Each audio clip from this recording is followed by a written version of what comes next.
Adelante, por favor. Buenas tardes, compañeros y compañeras. Mi nombre es Luis Ramírez y mi asesor es el profesor Abelardo Mariña Flores. Voy a presentar los puntos más importantes y concluyentes de mi ICR, que lleva por nombre el papel del crédito en la acumulación de capital.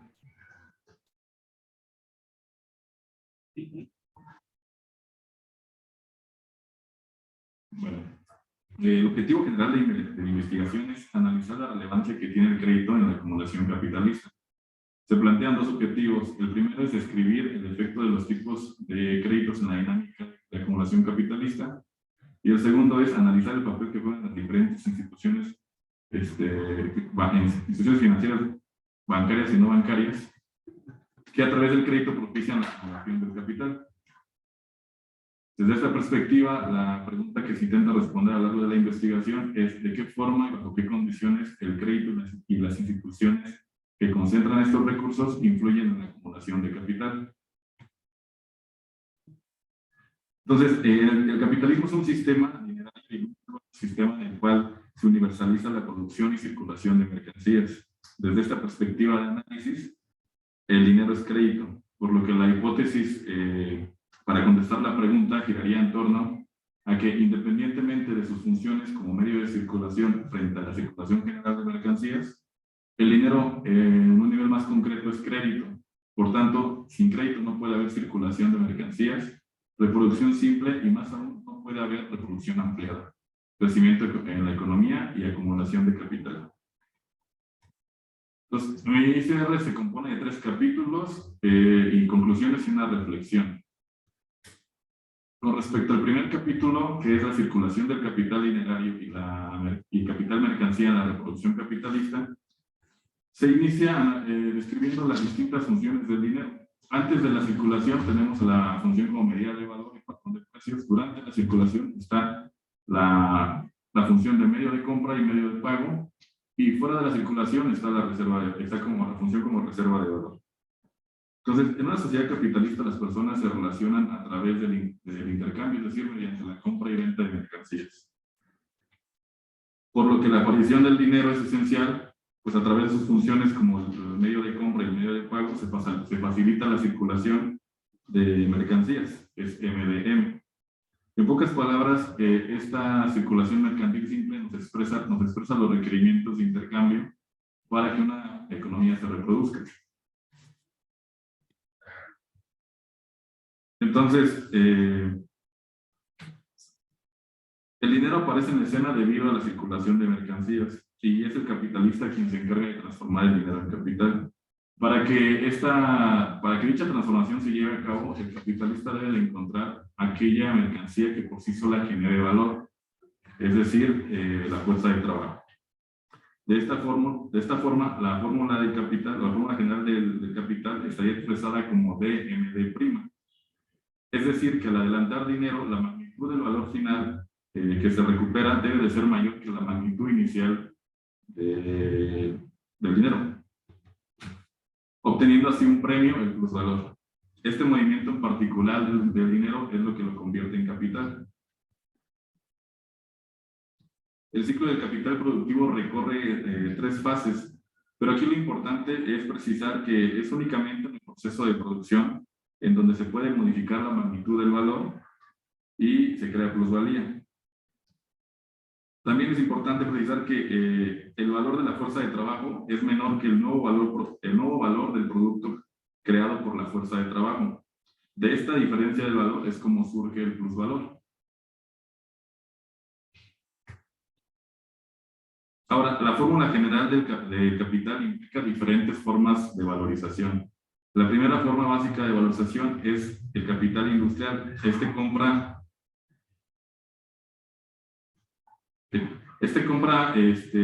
medios de producción y fuerza de trabajo y pone en marcha la producción de nuevos valores de uso. Este capital atraviesa todas las funciones, todas las formas funcionales del capital y se potencializa la acumulación de capital. La segunda forma es el capital comercial. Este es el conjunto de distintas mercancías ya procesadas y reunidas en unas cuantas manos. Este capital solo asume dos formas funcionales del capital y potencializa la rotación del capital, por ende se fortalece la tasa de ganancia. La tercera forma es la del capital crédito que devenga interés. Aquí el dinero adquiere un nuevo valor de uso como capital que sirve para producir ganancias. No cambia su forma funcional, solamente incrementa su valor de D a D'. Se potencializa la acumulación productiva. La cuarta forma es la del capital especulativo. Esto se refiere a la compra de cualquier activo con la esperanza de que su precio suba con el tiempo y así poderlo vender. Esta forma de valorización no contribuye ni fortalece la acumulación de capital. Con respecto al segundo capítulo, que es el espacio financiero y el crédito de la acumulación de capital,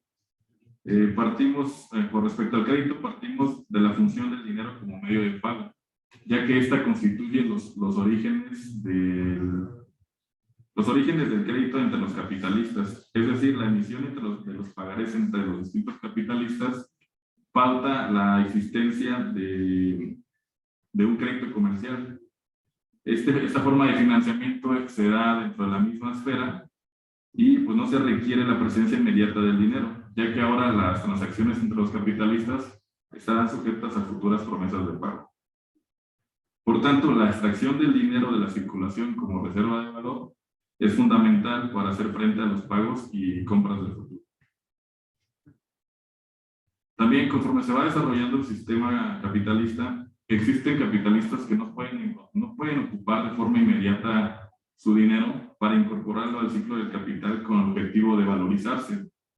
Estos capitalistas pueden optar por depositar su dinero en instituciones financieras o bancos, ¿sí? Y los bancos o esas instituciones, al tener concentrados esos recursos, los invertirán crediticiamente. Entonces, los dueños de estos capitales ociosos también buscan su valorización. Y el capital que devenga intereses es una conceptualización teórica que nos permite entender qué papel tienen y cómo se pueden valorizar este tipo de capitales en una economía. Cuando hablamos de capital que devenga intereses, se debe tomar en cuenta que el capitalista dinerario recibirá una ganancia en forma de interés por ceder su capital temporalmente. Dicha ganancia proviene de la plusvalía. Y bueno, como mencioné, los bancos concentran los recursos de los capitales individuales y emiten créditos. Entonces, dependiendo la forma en la que se utilice el crédito, serán los efectos en la acumulación capitalista. Algunos pueden ser positivos y otros pueden ser negativos.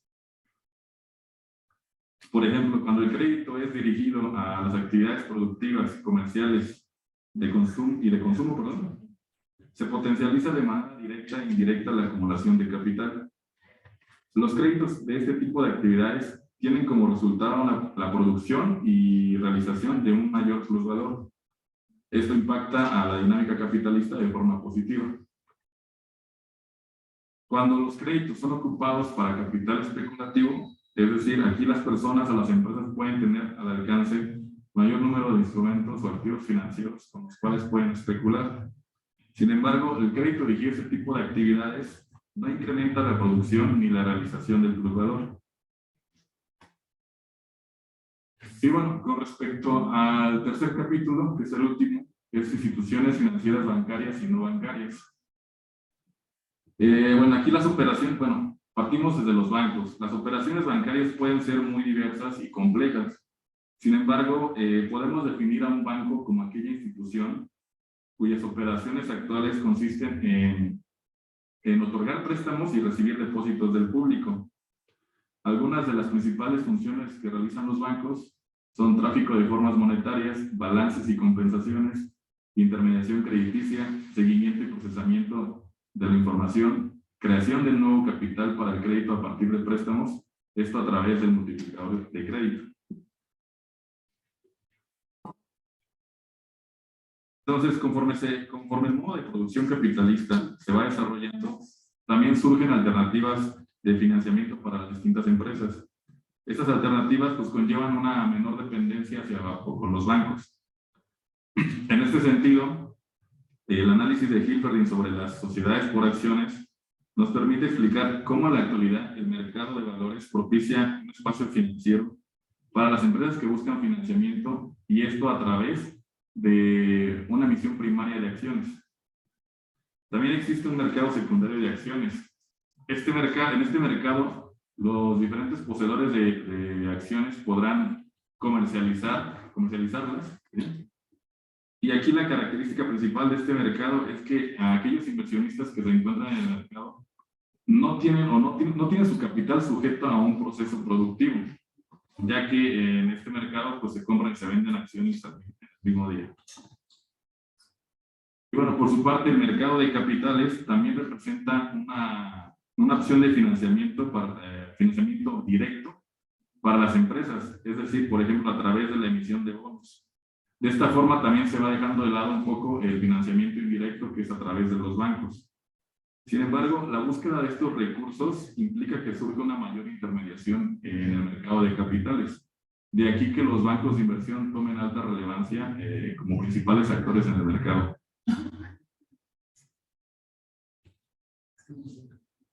Y bueno, conforme el sistema evoluciona, las empresas capitalistas también van combinando diferentes mecanismos de valorización. En ese sentido, el análisis de Hilferding sobre el capital financiero nos proporciona un primer esfuerzo para entender la evolución del sistema capitalista y la fusión de estos diferentes capitales. Aquí lo relevante es que las diferentes formas de capital en los hechos se combinan. Es decir, las empresas pueden estar integradas verticalmente y pueden desempeñar diferentes actividades, ya sean productivas, comerciales, de crédito y hasta especulativas. Así también el mercado accionario permite a las empresas establecer estas relaciones cruzadas de propiedad. Y bueno, finalmente están las instituciones financieras no bancarias. Y bueno, aquí observamos que el desarrollo del capitalismo muestra características diferentes a partir de la década de los 70. Se ha dado lugar a una acumulación financiarizada, la cual es aquella que tiene predominancia relativa de las formas crediticias y especulativas sobre las productivas y comerciales. Esta forma de acumulación financiarizada descansa en la misma desregulación financiera que se da en la década de los 70, permitiendo la existencia de diferentes tipos de inversores especulativos.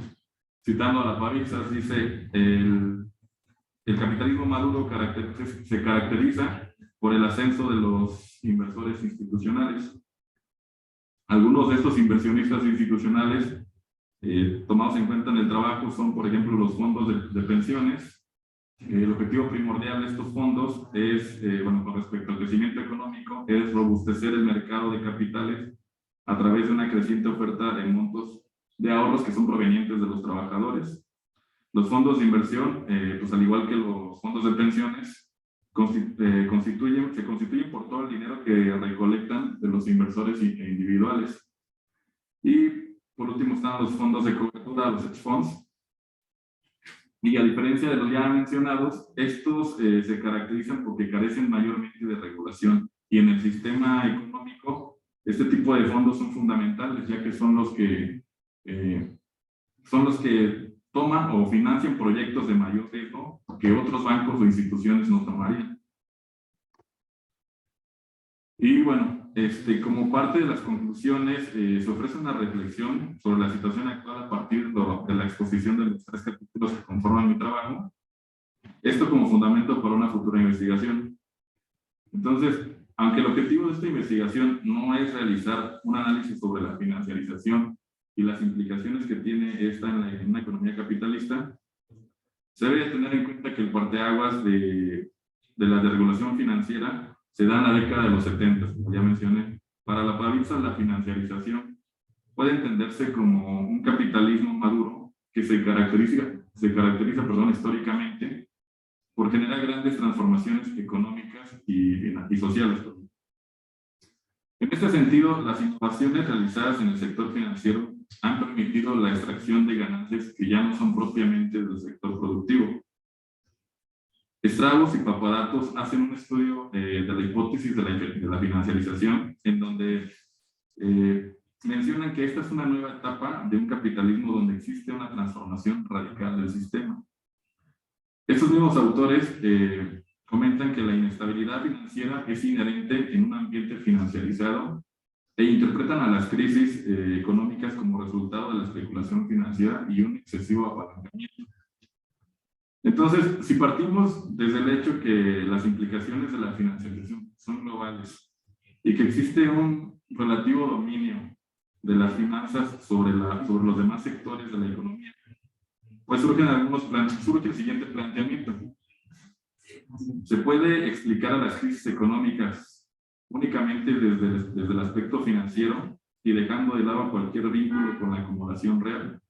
Si es esto cierto, ¿qué papel juegan los inversionistas institucionales en la gestación de las crisis? Y bueno, así concluyo yo mi exposición. Muchísimas gracias. Vamos a dar la palabra al nuevo lector. Pues bueno, Luis, a mí me tocó leer tu trabajo, me gustó ya bastante más. Sí, es un trabajo bastante interesante. La verdad es que también tengo que decir que muchas felicidades por tu trabajo.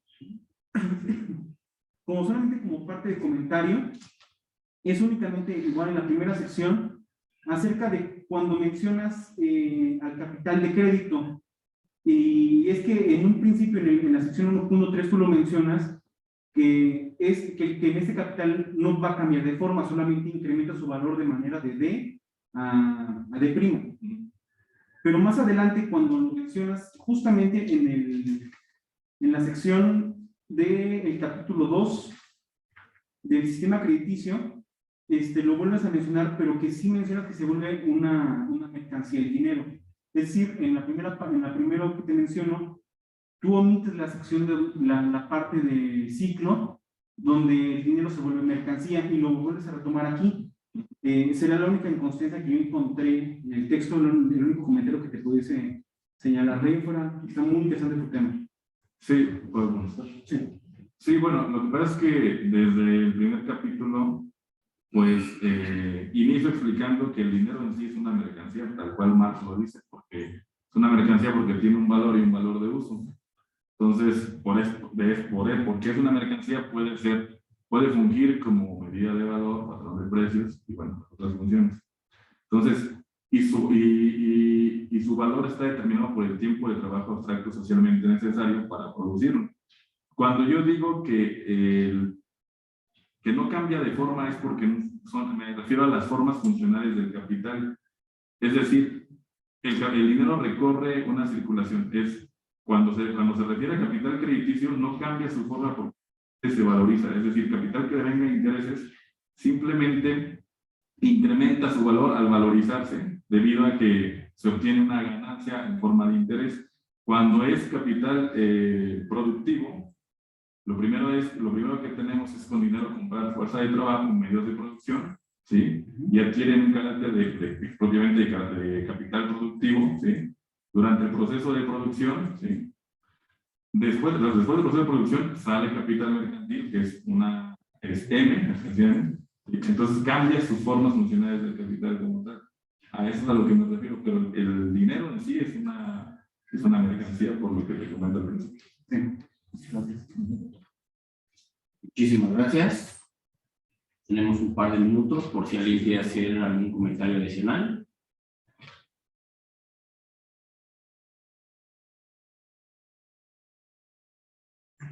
De no ser así, vamos a concluir la presentación.